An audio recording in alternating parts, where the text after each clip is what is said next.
Shalom jemaat yang terkasih dalam Kristus Tuhan. Kembali kita masuk dalam renungan kebaktian rumah tangga tengah minggu secara online di GKP Jemaat Cianjur. Bapak Ibu jemaat yang terkasih dalam Kristus Tuhan, kita akan masuk dalam renungan Sabda Tuhan. Saya mengajak kita semua untuk berdoa. Mari kita berdoa. Kristus Tuhan Allah yang Maha Kuasa, kami mensyukuri segenap karya Tuhan dalam kehidupan kami, sehingga pada hari ini kami bisa kembali bersekutu memuliakan nama Tuhan. Kuatkan kami, mampukan kami untuk menerima segala kebaikan daripada Kristus, terutama firman-Mu yang hari ini bersama kami akan baca dan renungkan. Pimpin kami ya Bapa, kepadamu lah kami berserah. Amin. Bapak Ibu jemaat yang terkasih dalam Kristus Tuhan, apa kabarnya? Mari kita buka Alkitab kita bersama pada hari ini dari 1 Korintus pasal 1 ayat 3 sampai 9. 1 Korintus pasal 1 ayat 3 sampai 9. Saya akan membacakan untuk kita sekali. Demikian. Kasih karunia dan damai sejahtera dari Allah Bapa kita dan dari Tuhan Yesus Kristus menyertai kamu. Aku senantiasa mengucap syukur kepada Allahku karena kamu atas kasih karunia Allah yang dianugerahkannya kepada kamu dalam Kristus Yesus. Sebab di dalam Dia kamu telah menjadi kaya dalam segala hal, dalam segala macam perkataan dan segala macam pengetahuan, sesuai dengan kesaksian tentang Kristus yang telah diteguhkan di antara kamu. Demikianlah kamu tidak kekurangan dalam suatu karunia pun sementara kamu menantikan penyataan Tuhan kita Yesus Kristus. Ia juga akan meneguhkan kamu sampai kepada kesudahannya, sehingga kamu tak bercacat pada hari Tuhan kita Yesus Kristus. Allah yang memanggil kamu kepada persekutuan dengan anaknya Tuhan Yesus Kristus Tuhan kita adalah setia. Demikian pembacaan firman Tuhan pada hari ini. Bapak Ibu jemaat yang terkasih dalam Kristus Tuhan, apa kabar di rumah? Lama tidak berjumpa dalam kebaktian rumah tangga. Hari ini bersama kita akan merenungkan kasih Kristus dalam kehidupan kita. Bagaimana kabar Bapak Ibu? Kalau kita berbicara soal kasih karunia, jikalau kita membahas soal pernyataan Tuhan dalam kehidupan kita, saya boleh bertanya kepada kita sekalian. Sebenarnya, gitu ya, kalau ditanya soal karunia Tuhan, apakah Bapak Ibu melihat kehidupan ini sebagai sebuah karunia yang Tuhan berikan? Kalau begitu, sejauh apa kita melihat karunia-karunia itu? Apakah harta yang Tuhan berikan kepada kita merupakan karunia dari Tuhan? Tentu. Apakah keluarga yang rukun juga menjadi sebuah karunia bagi kita?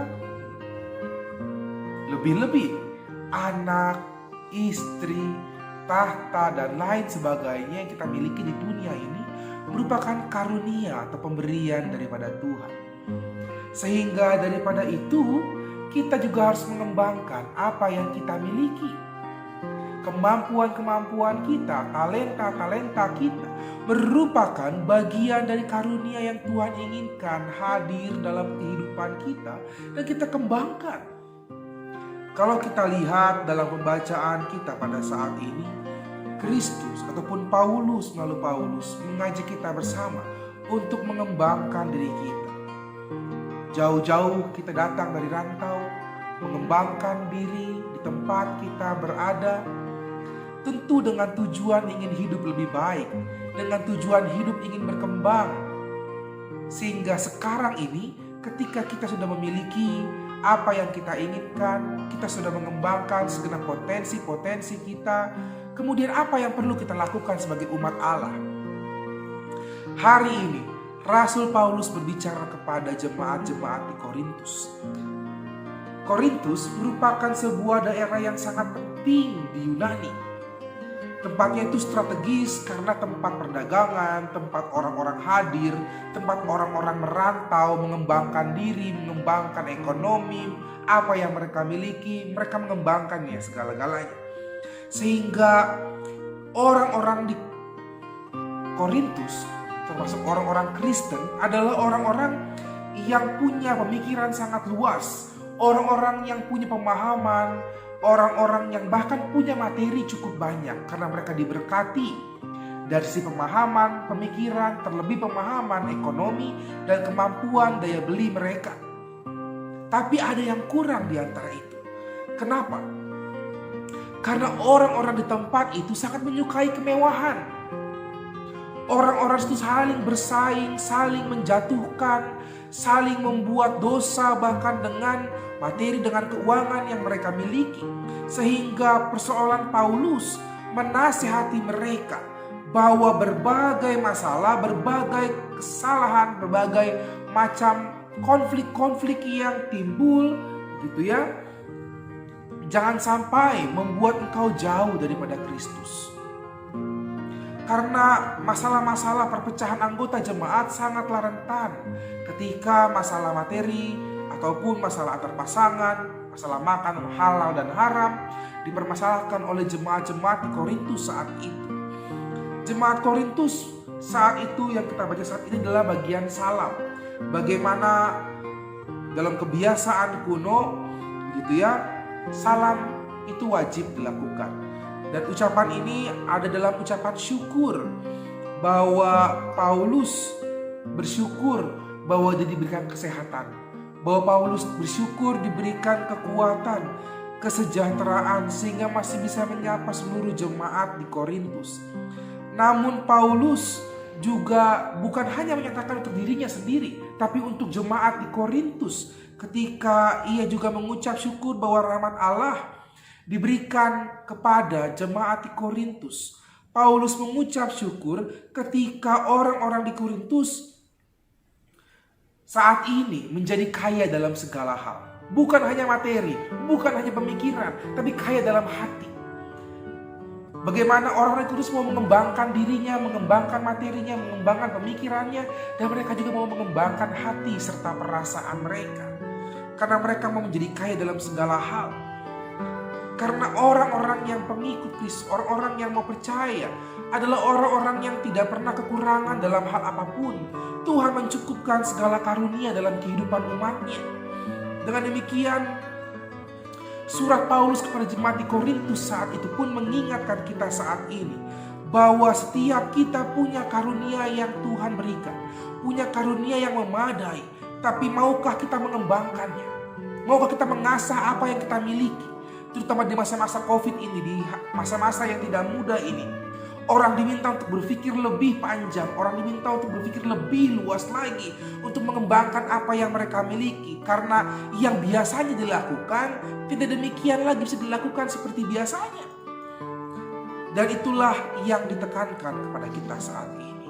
Bagaimana kita diminta untuk mengembangkan diri, mengembangkan kemampuan kita tanpa memicu perpecahan, tanpa bisa kita menyenggol yang lain. Bagaimana kita bisa tetap menghargai dan tetap mengagungkan, tetap mengindahkan prinsip-prinsip kebaikan bersama. Karena Paulus menyatakan dalam kehidupan umat di Korintus bahwa bukanlah karunia siapa yang terhebat, bukanlah saya yang paling hebat, bukanlah saya yang paling mampu, bukanlah saya yang paling kaya, bukanlah saya yang paling bisa, tapi bagaimana karunia-karunia apa yang Tuhan berikan kepada kita dapat kita pertanggungjawabkan dan dapat kita kembangkan bagi persekutuan kita, bagi diri kita, bagi orang-orang sekitar kita, supaya persaudaraan bisa menjadi satu. Supaya tidak ada saling tindih menindih, supaya tidak ada saling senggol menyenggol, supaya saling mencintai, bahkan mengasihi satu dengan yang lain. Itulah yang Tuhan inginkan, yang Paulus katakan kepada jemaat di Korintus. Bagaimana orang untuk saling menghibur, saling berjuang, saling membuat sebuah persekutuan yang tidak bercacat, bercela atau dengan yang lain. Sehingga karunia kita menjadi karunia-karunia yang Tuhan urapi. Jadi karunia-karunia yang bisa menjadi berkat bagi sama kita. Dan kita tidaklah harus menjadi orang yang sombong, menjadi orang-orang yang angkuh dengan apa yang kita miliki karena apa yang kita miliki. merupakan sebuah kekuatan bersama, menjadi sebuah kekuatan kemampuan bersama, jadi sebuah persekutuan untuk memajukan nama Tuhan, memuliakan nama Kristus dimanapun kita berada. Demikian renungan kita saat ini Bapak Ibu sekalian. Kiranya Tuhan memberkati kita sekalian dan menguatkan kita. Amin. Kita berdoa. Kristus Tuhan Allah kami, terima kasih untuk firman-Mu dan renungan-Mu pada malam hari ini. Kiranya Tuhan menguatkan kami, memampukan kami untuk menjadi orang-orang yang mampu mengelola diri, mengelola emosi, mengelola apa yang Tuhan bagi kami dalam karunia-karunia. Sehingga kami menjadi orang-orang yang bijak, sehingga kami menjadi orang-orang yang mampu mengelola apa yang Tuhan berikan kepada kami. Kuatkan kami Tuhan agar kami juga tetap menjadi satu hati, satu pikiran, satu jiwa, menjadi orang-orang yang taat dan turut akan kehendak Allah Bapa di dunia ini. Dan jangan kami sombong dengan apa yang kami miliki, karena apa yang kami miliki pemberian daripada Tuhan. Dan hendaklah kami juga mengungkapkan semua dalam kebaktian syukur, dalam ucapan syukur kepadamu ya Bapa. Mampukanlah kami, berkati kami Tuhan, berkati juga seluruh umat-Mu di gereja Kristus Pasunda Jemaat Cianjur dalam pergumulan-pergumulan yang kami alami. Berkati keluarga kami, anak-anak kami, pasangan hidup kami, orang tua kami, saudara-saudara kami. Engkaulah yang melingkupi kami. Berkati pekerjaan kami, berkati apa yang kami lakukan sehari-hari Tuhan. Biarlah Tuhan Engkau menyertai usaha yang kami lakukan, sehingga nama-Mu dimuliakan dengan apa yang kami miliki ya Bapa. Berkati pelayanan kami bersama di gereja Kristus Pasunda Jemaat Cianjur. Kami berdoa untuk orang-orang yang sakit dan bisa kita bersatu. Tuhanlah menyembuhkan, Tuhanlah yang memulihkan, Tuhanlah yang ada bersama-sama dengan saudara-saudara kami yang sakit dalam pemulihan. Berkati obat-obatan, alat-alat medis maupun proses yang boleh mereka lalui, sehingga dalam kehidupannya mereka merasakan kasih penyertaan Tuhan dalam kehidupan ini Tuhan. Kasih juga Tuhan, kami berdoa untuk saudara-saudara kami, para pelayan-pelayan Tuhan yang terus berjuang dalam kondisi COVID maupun pelayan kesehatan dan orang-orang semua yang berjuang dalam masalah-masalah COVID ini. Tuhan memberkati mereka Tuhan, menyertai saudara-saudara kami. Kami pun berdoa ya Kristus untuk pemerintah kami, untuk dunia ini. Tuhan pulihkanlah kami, mampukanlah kami untuk bisa bertahan dan menang melawan COVID ini. Sehingga ya Bapa, kami bisa hidup dalam damai sejahtera dan terus mengembangkan karunia-Mu dalam kehidupan kami.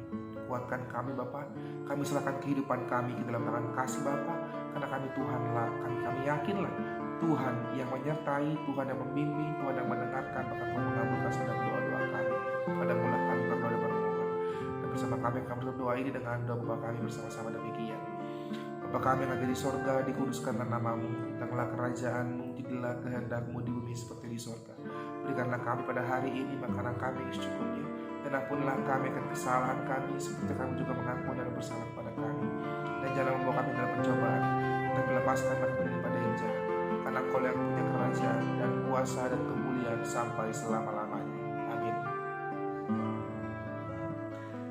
Demikianlah renungan dan doa malam kebaktian rumah tangga secara online pada hari ini.